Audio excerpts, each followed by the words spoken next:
After some hours, then I was laying in the bed. I came back. Hello সুপ্রিয় দর্শক শ্রোতা, আসসালামু আলাইকুম। কেমন আছেন সবাই? আশা করি সবাই ভালো আছেন। গত 12 জুলাই ইন্ডিয়াতে লঞ্চ হয়ে গেল নাথিং ফোন 1।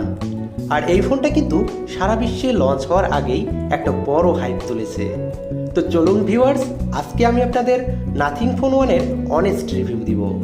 তার আগে এখনও যারা আমাদের চ্যানেলটি সাবস্ক্রাইব করেনি, এরকম সব রিভিউ সবার আগে দেখার জন্য অবশ্যই আমাদের চ্যানেলটি সাবস্ক্রাইব করে রাখবেন এবং ভিডিওটাতে একটা লাইক করে দিবেন। তো হ্যালো এভরিওয়ান, আপনারা দেখছেন টেক টাইম আর আমি এমআর রফিক আছি আপনাদের সাথেই। চলুন তাহলে শুরু করি আজকের ভিডিও। ফোনটির সব থেকে আকর্ষণীয় দিক হচ্ছে এর ডিজাইন এবং বিল্ড কোয়ালিটি। ফোনটির ফ্রন্ট সাইড এবং ব্যাক সাইড দুই সাইডে ব্যবহার করা হয়েছে গরিলা গ্লাস 5-এর প্রোটেকশন এবং ফোনটির সাইডে ব্যবহার করা হয়েছে 100% রিসাইকেল অ্যালুমিনিয়াম ফ্রেম। ফলে আপনি ফোনটি যখন হাতে ধরবেন তখন অনেক বেশি প্রিমিয়াম ফিল করবেন। এই ফোনটির ব্যাক সাইডে তারা কিন্তু ট্রান্সপারেন্ট এবং কিছু এলইডি লাইট ইউজ করছে, আর এই জন্যই অন্যান্য ফোন থেকে এই ফোনটা পুরাই আলাদা। ফোনটাতে যে মাল্টিপল এলইডি লাইট ইউজ করা হয়েছে, এই লাইটগুলো কিন্তু এক এক সময় এক একটা কাজ করবে। যখন কোনো নোটিফিকেশন আসবে তখন একটা কাজ করবে, চার্জিং প্রোগ্রেসে একটা কাজ করবে এবং অন্যটি কাজ করবে ক্যামেরার ফিল লাইটে। এবং ফোনটাতে তারা একটি ব্লিঙ্কিং রেড লাইট ইউজ করেছে, যেটা কাজ করবে ভিডিও ইন্ডিকেটর হিসেবে। তো বুঝতেই পারছেন ফোনটির ডিজাইন কতটা ইউনিক করেছে। আমরা কিন্তু এর আগে এরকম ইউনিক ডিজাইনের ফোন মার্কেটে দেখিনি। বেশ ভালো লেগেছে ফোনটির ডিজাইন আমার কাছে। এটা বেশ প্রিমিয়াম ফিল হবে আপনাদের কাছেও।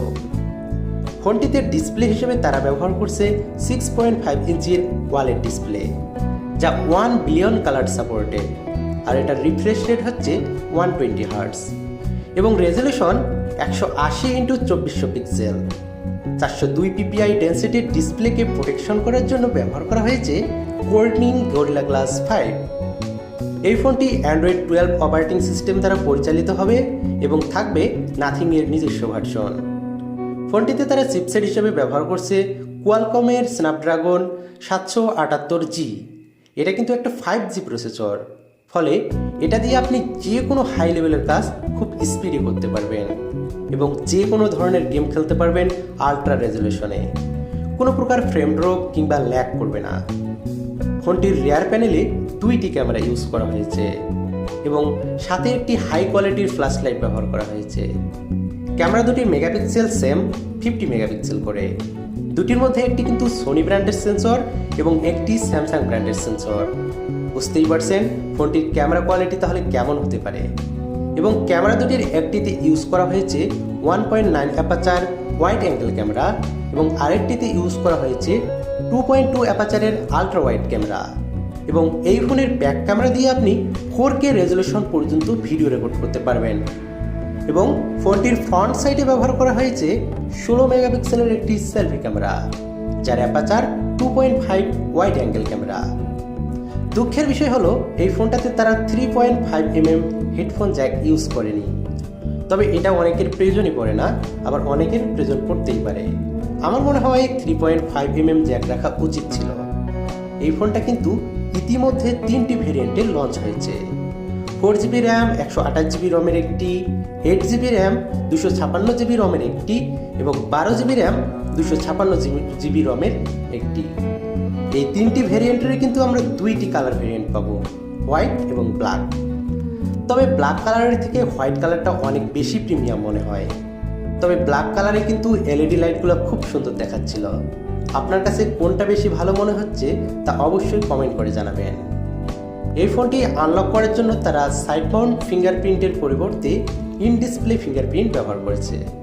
তবে ইন ডিসপ্লে ফিঙ্গারপ্রিন্টের সময় আমরা দেখতে পাই হাত যদি ভিজা থাকে তাহলে কিন্তু অনেক সময় কাজ করতে চায় না।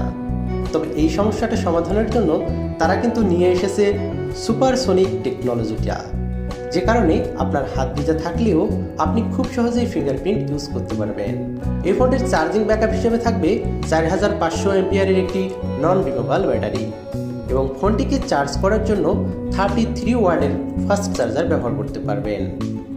এটাকে 50% চার্জ করতে সময় লাগবে 30 মিনিট এবং 100% চার্জ করতে সময় লাগবে ৭৭ মিনিটের মতো।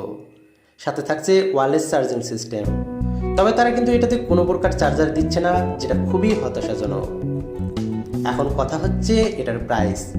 যেহেতু বাংলাদেশে এটি অফিসিয়ালি লঞ্চ করা হয়নি, সেহেতু বাংলাদেশে এর প্রাইস কত হতে পারে সেটা বলা যাচ্ছে না। তবে ইন্ডিয়ার দাম অনুসারে বাংলাদেশে এর দাম হতে পারে ৩৮ থেকে ৪০ হাজার টাকার মধ্যে। আর এটা কিন্তু আনঅফিসিয়ালি আপনারা বাংলাদেশের বিভিন্ন মার্কেটে পেয়ে যাবেন।